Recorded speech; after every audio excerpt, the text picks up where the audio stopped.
Hi everyone, Adam here at First Step Men's Therapy. Thank you for coming to my website, or if you're on my YouTube channel, thank you for watching. Please like and subscribe if you find this content is interesting.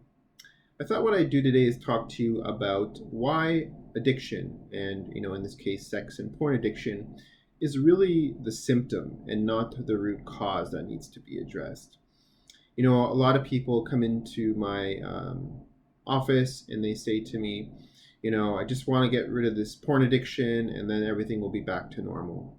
And, while I understand that that's probably a valid hope and desire, I think it's important to recognize that, when we're working with addiction, it's really about sort of understanding what's underneath that addiction. And so, of course, tackling the porn addiction or the sex addiction, or in any case, whatever addiction it may be, is really important and probably the first line of defense.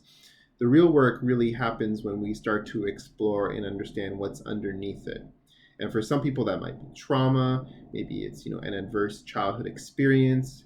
Maybe it's, poor family dynamics growing up. Maybe a very rigid or disengaged family that you lived with. A lot of addicts suffer from, emotional instability or a lack of emotional vulnerability, or in many cases, it's an intimacy disorder. So individuals really have a difficulty in being open and vulnerable and intimate with other people or even themselves. And so we treat the addiction first. That might look like, how do we, create better coping skills, and how do we create better support for the person who's going through the addiction. Maybe it's a 12-step group. Maybe it's understanding sort of the triggers that may lead to addictive behavior, and some of that ritualization and some of the minimizing of behaviors and distortions.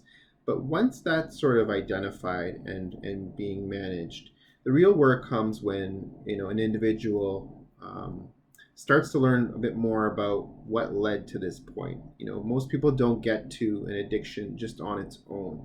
It leads to an addiction from other sources. And so that might be, as I mentioned before, the trauma, or family dynamics growing up. Maybe you had a parent who was not around.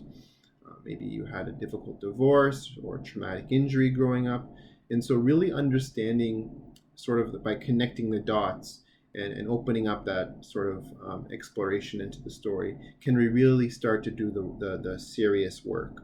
And that's where you can sort of combine the addiction work with maybe it's trauma or whatever this other sort of need is or issue is, and putting them together and sort of having a collaborative approach to looking at the person's situation based on all of these different parts that come into play.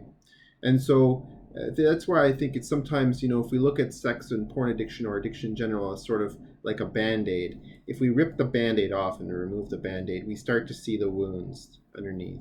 And that's where we really do the serious work, is understanding what led to that wound in the first place. And so, I think that when individuals come to me, it's normally like, I have this problem.